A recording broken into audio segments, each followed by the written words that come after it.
Pending లో ఉన్న ఉపాధ్యాయుల సమస్యలను సకాలంలో పరిష్కరించాలని కోరుతూ ప్రోగ్రెసివ్ టీచర్స్ యూనియన్ ఆధ్వర్యంలో ఉపాధ్యాయులు ఆందోళనకు దిగారు. ఉపాధ్యాయుల దీర్ఘకాలిక సమస్యల పరిష్కారం కోరుతూ ప్రోగ్రెసివ్ రికగ్నైజ్డ్ టీచర్స్ యూనియన్ ఆధ్వర్యంలో కాకినాడ కలెక్టరేట్ వద్ద ఉపాధ్యాయుల ధర్నా నిర్వహించారు.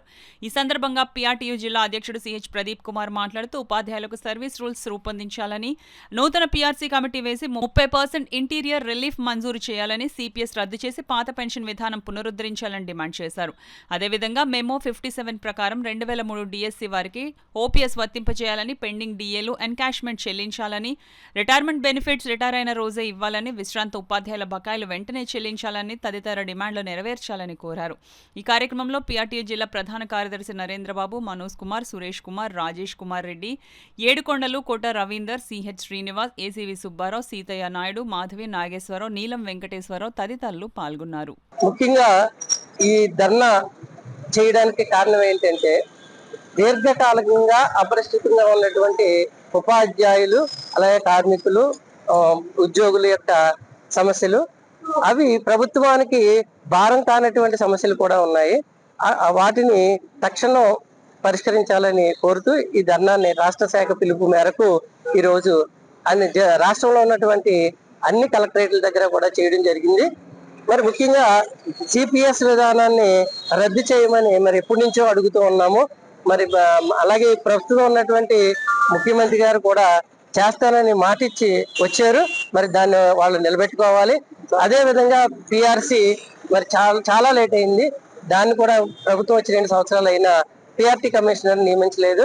తక్షణం నియమించాలని, అలాగే కేజీబీవీలో ఉన్నటువంటి ఉపాధ్యాయులు కానీ, అలాగే ఎంటీఎస్ మీద ఉన్నటువంటి ఉపాధ్యాయులు, అలాగే మన సర్వశిక్షణలో పనిచేస్తున్నటువంటి ఉద్యోగస్తులు, అలాగే పెన్షనర్ల యొక్క సమస్యలు కూడా చాలా దీర్ఘకాలంగా అపరిష్కృతంగా ఉన్నాయి. వాటిని తక్షణం మరి చాలా సార్లు ప్రాతినిధ్యం వహించినప్పటికీ అవి పూర్తి కాక ఈ కార్యక్రమాన్ని మేము చేపట్టవలసి వచ్చింది.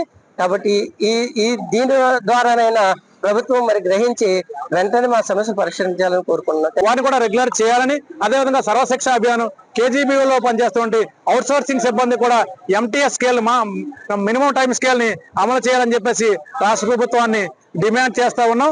ప్రభుత్వానికి ఆర్థిక భారం అయితే ఉండదు. గతంలో మేము గత 4-5 సంవత్సరాలుగా ఉపాధ్యాయులు ప్రభుత్వానికి సరెండర్ లీవ్ ని అప్లై చేసుకోవడం జరిగింది. ఆ సరెండర్ లీవ్ బకాయిలు నేటికి కూడా విడుదల చేయలేదు. అంటే ఆ బకాయిలు విడుదల చేస్తే ఆ రోజు మేము తీసుకున్న జీతం ఈ రోజు వస్తుంది. ఈ రోజుకి ఆ రోజుకి జీతంలో చూసినట్లయితే అనేక వేల రూపాయలు నష్టపోతా ఉన్నాం. అయినప్పటికీ కూడా మేము ఏమడుగుతుంటే, ఆ రోజు మేము బిల్స్ పెట్టుకున్నాం కాబట్టి ఆ బిల్స్ ప్రకారం మాకు సరెండర్ లీవ్ బకాయిల్ని మా ఖాతాలకు జమ చేయమని కూడా రాష్ట్ర ప్రభుత్వాన్ని డిమాండ్ చేస్తా ఉన్నాం. అదేవిధంగా కేంద్ర ప్రభుత్వం ఇచ్చే డిఏకి అనుగుణంగా రాష్ట్ర ప్రభుత్వం కూడా డిఏ పర్సెంటేజ్ మంజూరు చేయాలి. కేంద్రం ప్రతి 6 నెలలకు కూడా ఒకసారి కరువు భత్యం మంజూరు చేస్తుంది. రాష్ట్ర ప్రభుత్వం కూడా దాని ప్రకారం దామాషా పద్ధతిలో మంజూరు చేసేటువంటి ఆనవాయితీని మరి చట్టంలో కల్పించారు. అటువంటి దాన్ని కూడా నేటికి కూడా ఈ ప్రభుత్వం 4 డిఏ బకాయిల్ని మంజూరు చేయకుండా మరి అట్టే పెట్టింది. ఆ బకాయిల్లో కనీసం మీకు ఆర్థిక భారం అయినప్పటికీ కనీసం 2 బకాయిలైనా సరే ఈ రోజు విడుదల చేసి ఉద్యోగ ఉపాధ్యాయ కార్మిక మనసుల్లో ఆనందాన్ని వెల్లివిరిసేలా మీరు అందరూ కూడా చేయాలని. ఎందుకంటే ఉపాధ్యాయులు ఎన్నో ఆశలతో మరి ఉద్యోగ ఉపాధ్యాయ కార్మిక పెన్షన్లు అందరూ కూడా ఆశలతో మిమ్మల్ని మరి కూటమి ప్రభుత్వానికి అధికారంలో భాగస్వామ్యం.